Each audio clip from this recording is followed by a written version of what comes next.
What's going on, everyone? I hope you all had a fantastic New Year's Eve. It's New Year's Day today. Hopefully all of you have made some nice New Year's resolutions or have something nice planned at least for today. Today we are continuing our journey to our road to max cash. So let's get on with it. Let's go. So I decided to start things off with Elite Dungeon 2. It's my favourite Elite Dungeon to do on my own, as it's very easy. It's very simple. The money can be really nice, especially if you get a rare drop. But also it was on Frank's free death, so just in case, you know, why not make the most of the situation and just crack on with it. So we did a few runs here. It didn't go too badly. As you can see, I'm just running through with magic as per usual. Magic is my favorite combat style, and it's the one that I know I can do it with. It might not be the quickest, it might not be the most efficient, but it's very, very enjoyable. I do very much enjoy Elite Dungeon 2. So let's see how we get on. Just killing Astalan, the first boss of Elite Dungeon 2. I love the fact that they've added Santa hats to all the bosses in RuneScape. Let me know if there's any bosses that they've missed. I don't know if there's any bosses that don't have a Santa hat. I haven't actually noticed. I'd be curious to see if they've missed any of them out. This is a good example of Frank's free deaths. I don't know if you guys do Elite Dungeon 2, but have you ever been caught out by the pool I'm standing in now when the pulsar comes after you? There's the little neutron star that can sometimes spawn on you. Actually, I think it happens to me in one of the runs I did in Elite Dungeons 2 this time round. Fortunately, I signed because I think it's a one-shot. So, yeah, that wasn't very nice. I was just stood completely still waiting for it, and it spawned directly on me, which wasn't very nice. But moving on to the next boss. As I was running through Elite Dungeons 2, I wasn't doing all the mini-bosses. I just wanted to get money, really. I don't really need the tokens for much at the moment. I haven't really checked the store as to what you can buy extra on the Dungeoneering token store. I don't really like Dungeoneering as a skill in the... I love the dungeons, of course, but I don't really like training it with the floors and stuff. That's never really been my cup of tea. Obviously, you have to, but I got it to 115 for the... What do you call it? What's it called? For the Edemu dungeon, but since then I haven't touched normal Dungeoneering floors. And let me know, guys, do you guys do Elite Dungeons? How are you guys doing with it? Which one's your favourite Elite Dungeon? That's the first good question. Which one is your favourite Elite Dungeon? Are you working towards the drop logs, or are you trying to get tokens so you can get the double chest, so you don't have to toggle it for all the bosses, or the gold accumulator so you don't have to keep having to loot gold everywhere? You can just tool belt it and that's it, off you go. Let me know. Yeah, I'd be really interested to see what you guys are saying. Just approaching the second boss kill coming up right now. Hopefully we can get ourselves a codex on one of our runs. let's see.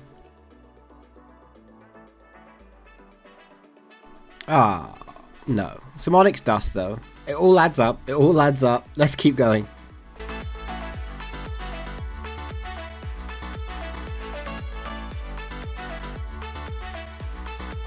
So we ended up doing a few Elite Dungeon 2 runs. We didn't get that lucky, unfortunately. As I mentioned at the start of the video, obviously I want the videos to be entertaining, and the most entertainment will come from the drops, but unfortunately we can't control them. So let's see how we got on. We didn't unfortunately get any codexes from our runs at Elite Dungeon, but of course we're gaining loot all the time, the whole time, running through the bosses, the lot. So I actually did a few runs of Elite Dungeon 3 up until Leviathan that I think I mentioned in a money making guide a while ago, but nothing too noteworthy there was worth popping in the video. As you can see, Blackstone Dragon has a Santa hat as well, so he's still on the list. But let's see how much we made from our Elite Dungeon runs. So as you can see, we've got 17.9 mil in there. I might do the same with this as I am doing with Zook in this road to max cash, so we can see how big the chest can get. I think that's going to be quite nice to see all the loot at once at the end. So let's move on to the next boss. I'll leave this here and add this to the total at the end. So as mentioned in a previous episode, I said I would visit Twin Furies as they were the ones that netted me the most money in the God Wars Dungeon 2 Who Makes the Most Money video. Of course, it all comes down to luck and fluke. If I'd got a lance during that, then Vindicta would be top. If I got a crest and I didn't get a lance, then Hellweir's top. You know how it goes. But these guys dropped the not so rare items that are worth 10 mil each, which is the Zamorakian Essence. So fingers crossed we get something here.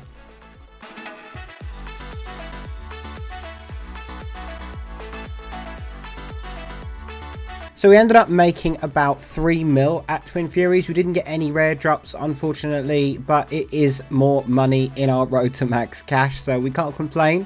Let's move on to the next boss. So everybody's favourite spider, Araxi. I decided to go to Araxi as it was my Reaper task, and I believe that when I complete this one, I'll be able to get myself the incomplete hydrix, which I believe has gone up, which will give us a nice boost in our road to max cash. So whatever Araxi decides to drop, however generous or evil she may be, we will get some money.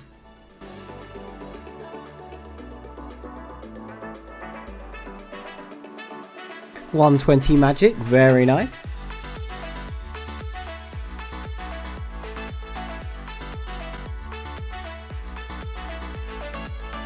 So we did end up completing our Araxi Reaper task. It wasn't very good loot wise. We did get a few onyxes, which is nice, so it wasn't all bad. We didn't get any rares, unfortunately, but we did get our incomplete hydrix. We got enough Reaper points to get that, so we're going to buy that and sell that and then see how much money we've made in this episode. So after having sold everything from Araxi, Twin Furies, a few other bosses and our incomplete hydrix, we've managed to complete a total sum of 445 mil so far. This does not include our Elite Dungeons chest and our Zook chest. If we combine both these two chests as well as our 445 mil, we are now sitting at 491 mil. So we're almost at 500 million coins in just what, 4 or 5 episodes? That's not bad at all. Hopefully we can keep this going in the series.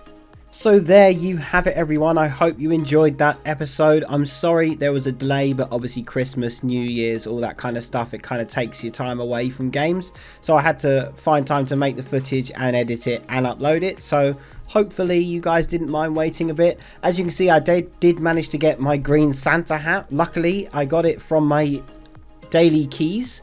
Well, not daily, but I did the challenges as well, so I suppose it's daily.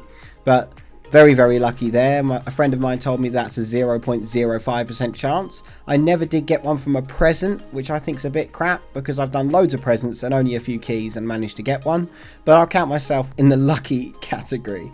I hope you all have a fantastic new year. Whatever lies ahead is fantastic for you. I'll see you all in the next episode. Hit that like and subscribe button. And please take care of yourselves. See you in the next one.